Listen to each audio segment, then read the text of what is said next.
Buenos días, vamos a empezar ahora con el tema de la diabetes gestacional. Es muy importante antes de seguir con el tema de recordar la definición de diabetes mellitus. Recordar que es un grupo heterogéneo caracterizado por la alteración del metabolismo energético que puede estar ocasionado por dos causas, ¿no? Por la deficiencia absoluta relativa de la secreción de insulina o por una disminución en cuanto a la acción biológica a nivel celular, lo que va a alterar la homeostasis de los carbohidratos, grasas y proteínas. Se clasifican en 4 categorías: la diabetes tipo 1, que es por destrucción de las células beta del páncreas, que generalmente culmina con una deficiencia absoluta de insulina y que va a obedecer pues, a una etiología autoinmune. La diabetes mellitus tipo 2, que esta puede variar desde una severa resistencia a la insulina con una deficiencia relativa de insulina hasta un defecto fundamentalmente en la secreción asociada a una resistencia a la insulina de intensidad variable. La diabetes mellitus gestacional, que es la alteración en la tolerancia a la glucosa en grado variable, que se va a detectar por primera vez durante el embarazo. Y otros tipos de diabetes, que estos son por defectos congénitos en la función de las células betas del páncreas o de la insulina, enfermedades del páncreas, una diabetes inducida por fármaco u otros síndromes genéticos. Existen factores de riesgo para el desarrollo de diabetes mellitus en individuos asintomáticos, como ser el sobrepeso, obesidad, el sedentarismo, el antecedente familiar de diabetes mellitus de primer grado, etnia. Se dice que los afroamericanos, los latinos, los nativos americanos y de islas del Pacífico, pues tienen mayor riesgo de presentar diabetes mellitus. El antecedente de un recién nacido con peso mayor o igual a 4.000 gramos, el antecedente personal de diabetes mellitus gestacional, la hipertensión arterial mayor o igual a 140-90 milímetros de mercurio, mujeres con síndrome de ovario poliquístico y resistencia a la insulina y una historia de enfermedad cardiovascular. En el embarazo existen modificaciones metabólicas que ocurren normalmente. Estos cambios hormonales propios del embarazo van a tener un efecto muy importante en la aparición de la resistencia a la insulina en tejidos que pues, son metabólicamente más activos, como ser el tejido adiposo, el músculo esquelético, en los que la utilización de está mediada por la insulina se va a reducir hasta un 40%. Y esto ocurre generalmente a partir de la semana 20 de gestación y con un incremento de riesgo de hiperglucemia y de desarrollo de diabetes gestacional después de esta etapa. Es por eso y la razón en el que en el embarazo se considera un estado diabetogénico, sobre todo en mujeres con factores de riesgo antes mencionados. En el embarazo se van a producir cambios metabólicos maternos que van a permitir la adaptación entre la modalidad de alimentación intermitente de la madre y la continua fetal, pues que ocurre a través de la placenta. Entonces, los cambios a nivel de la glucosa, que esta es la principal fuente energética fetal que está transportada por mecanismos de difusión facilitada, estos niveles de glucosa en el feto varían en función directa a los niveles de glucosa materna. Entonces, desde la fecundación se va a iniciar un aumento de la utilización de la glucosa por parte del feto, alcanzando hasta un 6 miligramos kilogramo minuto al final de la gestación. Los aminoácidos que van a ser transportados activamente y van a permitir la síntesis proteica adecuada, esencial para el crecimiento fetal, durante el segundo trimestre aumenta un 15%, llegando al tercer trimestre hasta un 25%. Los lípidos, estos van a pasar a la placenta en forma de ácidos grasos libres y de cuerpos cetónicos, y durante el primer trimestre del embarazo hay un aumento de los mismos. En el segundo y tercer trimestre del embarazo, estos ácidos grasos libres están muy relacionados con la insulinoresistencia. Así como ocurre cambios a nivel de la glucosa, aminoácidos y lípidos, también ocurre cambios a nivel de hormonal.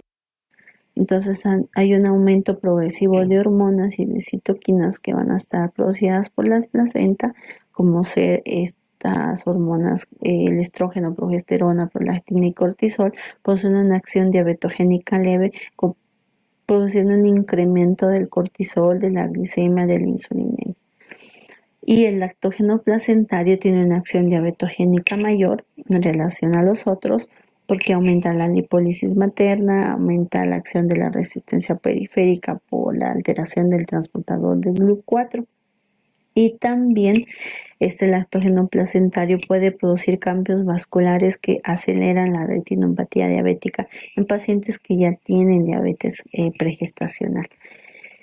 Y otro factor importante es pues la insulina.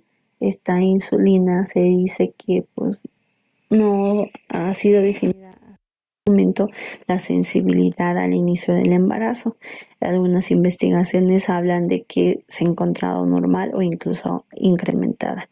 Entonces esto podría explicar la mayor utilización periférica de la glucosa en las primeras etapas del embarazo, por lo que hay un anabolismo con el consecuente aumento de las reservas proteicas y lípidos en la madre. En el transcurso del embarazo, las insulinemias postprandiales van a aumentar progresivamente frente al aumento de las glucemias postprandiales, alcanzando en la semana 28 de gestación valores de 1.5 a 2 veces de insulinemia sobre lo normal. ¿Y esto por qué se podría deber? Se debe a una neoglucogénesis limitada, porque hay una disminución de la alanina, a una mayor función de las células beta, a un aumento de la masa de células beta o una actividad de las proteinquinasas A o C del tejido pancreático. Por tanto, las insulinemias se elevan desde el segundo trimestre en adelante, alcanzando el término del embarazo cifras mayores de hasta un 30% de mujeres no embarazadas. Este es un resumen. En el embarazo, como habíamos indicado, es un estado diabetogénico. Ocurre una hiperinsulinemia y resistencia a la insulina.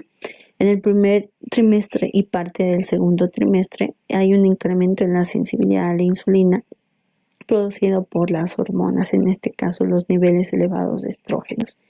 En el segundo y tercer trimestre del embarazo hay un incremento en la resistencia a la insulina por el lactógeno placentario, por la progesterona, por las leptinas, prolactina, cortisol y adiponectina, conllevando una hiperglucemia materna y consecuentemente a una hiperinsulinemia fetal.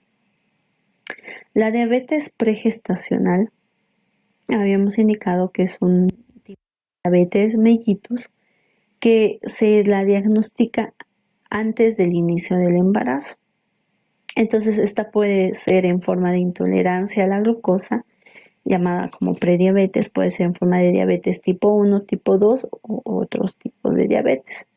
Entonces, para el diagnóstico de la diabetes pregestacional, pues nos ayudamos de 3 pruebas, que es la glucemia en ayuno, cuyo valor normal es de 100 a 125 miligramos de decilitro. La hemoglobina glucosilada, su valor normal de 6 a 6.5, y la curva tolerancia oral a la glucosa, que su valor normal es de 140 y 199 miligramos de decilitro. Entonces, cuando tenemos los valores alterados de estos parámetros, por ejemplo, una hemoglobina glucosilada mayor a o igual a 6.5, una glucemia en ayuno mayor o igual a 26, una curva de tolerancia oral a la glucosa mayor a 200 miligramos, nos habla de una diabetes pregestacional. La clasificación de este tipo de diabetes en el año 1949, dada por Priscilla White, la clasifica en 7 grupos. Y esta doctora, que estuvo preocupada del pronóstico de sus pacientes diabéticas que se embarazaban, elaboró esta clasificación de acuerdo a 4 parámetros: a los años de diabetes, a las complicaciones crónicas de la paciente, al posible resultado en el embarazo y a la sobrevida materno-fetal. Entonces lo divide en 7 grupos, que posteriormente por Franklin es modificado a 8 grupos. Okay. La clase B, grupo B, esta se caracteriza porque tiene 10 a 19 años de evolución y no hay complicaciones vasculares. En el grupo C tiene una evolución también de 10 a 19 años de evolución sin complicaciones vasculares, pero se diferencia del grupo B porque esta sí lleva las pacientes con diabetes pregestacional están con terapia insulínica. El grupo D se caracteriza por retinopatía no proliferativa, el grupo F por nefropatía, el grupo R por retinopatía proliferativa, el grupo F por nefropatía, retinopatía proliferativa, el grupo H por una enfermedad coronaria y el grupo T cuando los pacientes hayan recibido un trasplante renal previo con una evolución mayor a los 20 años. Entonces, en la diabetes pregestacional hay una alteración en el producto de la concepción que puede ocurrir tanto en el primero, segundo y tercer trimestre del embarazo.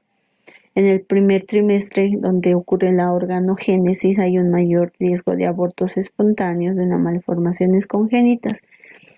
Y en el segundo y tercer trimestre afectan el crecimiento y desarrollo fetal, presentando muerte fetal, macrosomías, alteraciones metabólicas y respiratorias. Por tanto, en una madre con diabetes mellitus gestacional va a tener 3 a 8 veces más riesgo de presentar un hijo con mortinatos o crecimientos fetales aberrantes como ser macrosomía y restricción del crecimiento, de tener complicaciones metabólicas como ser hipoglicemia, hipocalcemia, complicaciones hematológicas como ser hiperbilirubinemia y policitemia, complicaciones respiratorias como ser el síndrome de dificultad respiratoria del recién nacido y trauma obstétrico como la distocia de hombros.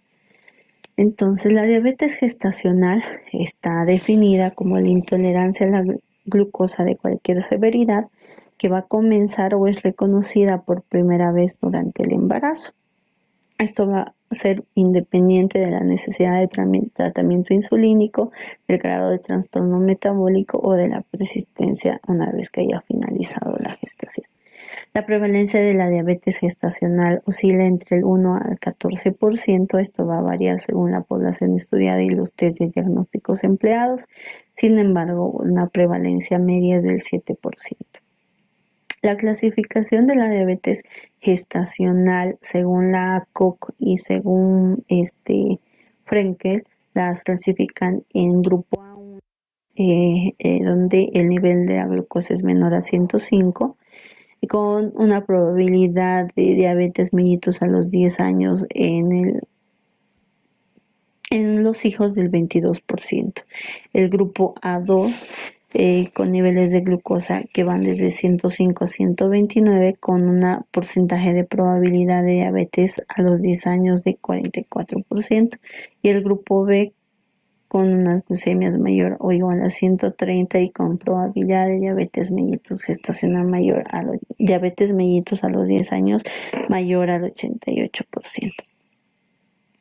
Entonces, para el escrutinio de la diabetes gestacional se divide en bajo riesgo y alto riesgo. En bajo riesgo está la edad menor a 25 años, el pertenecer a un grupo étnico o racial de bajo riesgo, el de no tener antecedentes de diabetes en familiares de primer grado, el controlar un peso pregestacional y la ganancia de peso durante el embarazo sean normales, el no tener antecedente de complicaciones obstétricas o alteraciones en la glucemia durante el embarazo, pues nos ayudarían a que el embarazo vaya bien. En cambio, si tiene uno o más factores de riesgo conocidos como alto, como ser la obesidad, la carga genética de diabetes mellitus, la historia de intolerancia a los hidratos de carbono, el tener productos macrosómicos, una glucosuria o pertenecer a una población de riesgo, en esos casos se debe realizar las pruebas que más adelante vamos a ver en la primera consulta o tan pronto como sea posible, y en caso negativo repetir a las 24 y 28 semanas de gestación. El libro de referencia del Sistema Nacional de Residencia habla del libro de Schwartz, cual enfatiza los factores de mal pronóstico de Pedersen, que son la acidosis química severa o acidosis clínica, la pielonefritis crónica, el incumplimiento de las indicaciones, negligencia, psicopatía, una baja inteligencia, una consulta tardía menor a los 60 días del término, bajo nivel socioeconómico, una hipertensión arterial y preeclampsia, pues nos dan un mal pronóstico. La historia de la diabetes gestacional antes de 1920, conocida como la historia preinsulínica, la mortalidad materna era del 30%, con una mortalidad fetal elevada del 65%. A partir de 1921 hasta 1940, la supervivencia materna fue del 0.5%, la feto neonatal del 30%.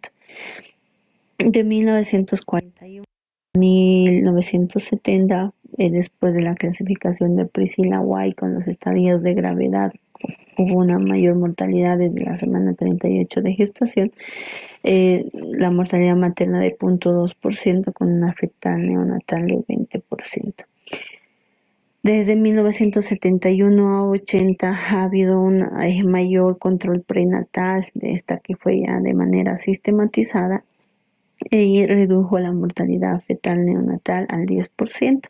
Y a partir de 1980, con la práctica de las pruebas de salud y del crecimiento fetal, la detección de los factores de riesgo y de un nacimiento oportuno, pues la mortalidad feto-neonatal se redujo.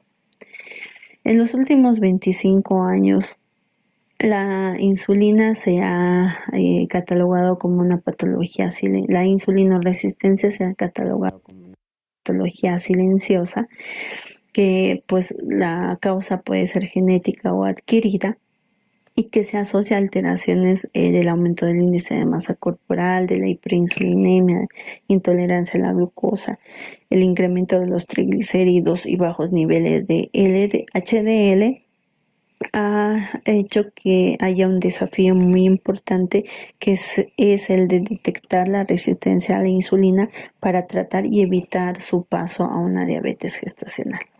Existen bastantes criterios diagnósticos. Desde la publicación original de 1964 de los criterios de diagnóstico para diabetes mellitus gestacional, que fueron establecidos por O'Sullivan y Mahan, han experimentado los umbrales de diagnóstico una serie de modificaciones importantes. En esta tabla se observa los valores iniciales propuestos por O'Sullivan y Mahan, y posteriormente en 1970 y en el 82, que van modificando. Existen actualmente para el diagnóstico de diabetes mellitus gestacional que se debe realizar en la semana 24 y 28 de gestación. Sin embargo, para establecer el diagnóstico existe un debate aún internacional entre dos metodologías que son propuestas por diversas asociaciones internacionales. Está la de 2 pasos y la de 1 paso. La de 2 pasos, que pues la avala la COC, se caracteriza por un tamizaje con 50 gramos de glucosa oral y se cuantifica a la hora, y si el resultado es mayor o igual a 130 miligramos de cililitro, se debe realizar la curva de tolerancia oral a la glucosa a la primera, segunda y tercera hora con 100 gramos de glucosa oral. Se toma en esta curva 4 parámetros: la basal, a la hora, a las 2 horas y a las 3 horas, y la presencia de 2 o más valores alterados pues van a ser el diagnóstico de diabetes gestacional. Y la propuesta del UNPASO, que está avalada por la Organización Mundial de la Salud, en el cual después de administrar 75 gramos de glucosa oral y hacer la curva de tolerancia a la hora y a las 2 horas, de un valor alterado hace el diagnóstico de diabetes gestacional. Entonces, como habíamos indicado, hasta la fecha no hay estudios clínicos aleatorizados que van a demostrar el beneficio de tratar a las mujeres con diabetes mellitus gestacional diagnosticadas por una u otra propuesta, y por el contrario ha habido un incremento de 2 a 3 veces de la prevalencia de diabetes mellitus gestacional, lo cual va a representar un impacto significativo en los costos de atención para todos los servicios de salud. Esta prueba de tamizaje, o llamado también el test de O'Sullivan, se caracteriza porque se realizan 2 mediciones, una basal y otra a la hora. Previo a esto se debe ingerir 50 gramos de glucosa, y los valores normales están entre 90 a la basal y 140, una literatura, otros 130 miligramos de decilitro. En los pacientes en los que resulte positivo, pues se realiza la curva de tolerancia oral a la glucosa, en la cual se administra así. Primero se toma una muestra de sangre para tomar una glucemia basal, se administra 100 gramos de glucosa por vía oral, y 4 mediciones, la basal a la hora, a las 2 horas y a las 3 horas, y los valores son de 95, 180, 155 y 140 miligramos de decilitro.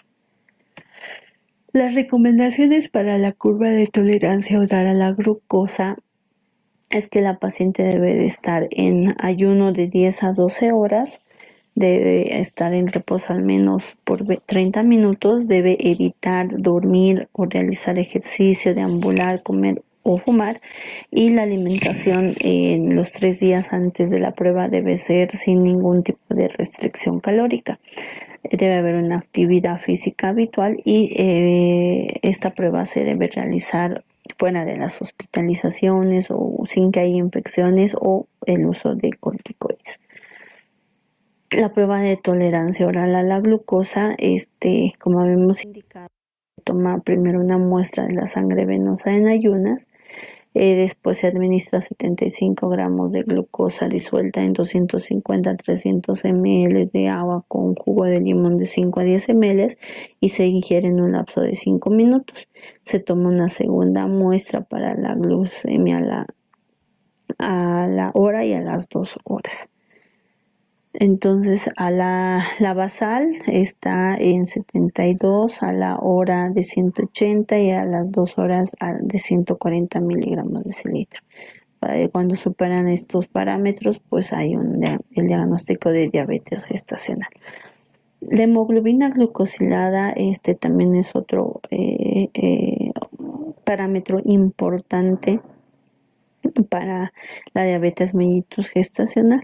¿Y por qué importante? Porque esta hemoglobina glucosilada es un indicador indirecto de promedio de glucemias que se presentan el paciente durante 8 u 12 semanas antes de la determinación. Entonces se debe cuantificar por lo menos una vez al trimestre, y es pronóstico para el riesgo de aborto y malformaciones congénitas en pacientes con diabetes mellitus pregestacional. En este cuadro vemos la correlación de los niveles de hemoglobina glicosilada y glucosa plasmática. Lo normal es de menor a 6.6, y acá podemos observar que al tener una hemoglobina del 6%, pues tenemos una glucemia de 126, y a medida que incremente también la glucosa aumenta. Por tanto, en el abordaje de la diabetes debe de ser de la siguiente forma. En la primera consulta, y lo ideal debe de ser antes de las 14 semanas de gestación, se debe de solicitar dos parámetros, la glucosa en ayuna y la hemoglobina glucosilada. Esto en pacientes con diabetes pregestacional. Si el resultado es normal, es decir, la glucosa en ayuna de menor o igual a 92 y la hemoglobina glucosilada menor a 6.5, pues se hace el seguimiento a las 24 y 28 semanas de gestación. Se solicita una curva de tolerancia oral a la glucosa con 75 gramos y si el resultado es normal, pues no amerita más estudios más que controles prenatales seriados. Si el resultado de la glucosa y de la glucosa en ayuno es de 92 a 125 y se debe realizar una curva de tolerancia oral a la glucosa lo más pronto posible y si el valor pues no sale en sus tres parámetros normales, repetir la prueba a las 24 y 28 semanas de gestación. En el caso de que hayan salido alterados, pues nos da el diagnóstico de diabetes mellitus gestacional con 2 o valores más. Si en la primera consulta la glucosa en ayuna es mayor o igual a 126 miligramos de ciliter y la hemoglobina glucosilada menor o igual a 6.5%, pues ya se debe indicar un tratamiento y seguimiento por parte de endocrinología y por el servicio de ginecología y obstetricia. Actualmente existen subespecialidades enfocadas a este tipo de pacientes que son los especialistas en medicina materno-fetal. Esto es parte del libro de referencia donde habla de los hallazgos histopatológicos a nivel del riñón con un espesamiento de la membrana basal, de las asas glomerulares y de los vasos aferentes y eferentes del glomérulo. También se puede observar una microangiopatía diabética con depósito de material positivo en las membranas basales y que el diagnóstico se lo realiza mediante una biopsia de piel observando la microangiopatía, la tumefacción endotelial y el infiltrado pseudoinflamatorio perivascular y dilataciones granulares. La diabetes gestacional va a influir mucho en el embarazo como tal, en el parto como tal y en el recién nacido. En el embarazo puede aumentar la mortalidad perinatal, produciendo una macrosomía fetal, intervenciones quirúrgicas en el parto y parto traumático, la frecuencia de preeclampsia, polidramios, parto prematuro y mortalidad neonatal. Y en el feto, pues puede haber traumatismo craneano con secuelas neurológicas importantes, hemorragias meningias que van a favorecer la fragilidad vascular. Y en el momento del trabajo de parto o del parto como tal, hay una elongación de los plexos nerviosos y fractura de la clavícula por la distocia de ambos. Los hijos de madres diabéticas se caracterizan por alteraciones metabólicas como ser la hipoglucemia, hipocalcemia, hipomagnesemia, hiperbilirubinemia y policitemia, que pues son signos y síntomas reconocibles.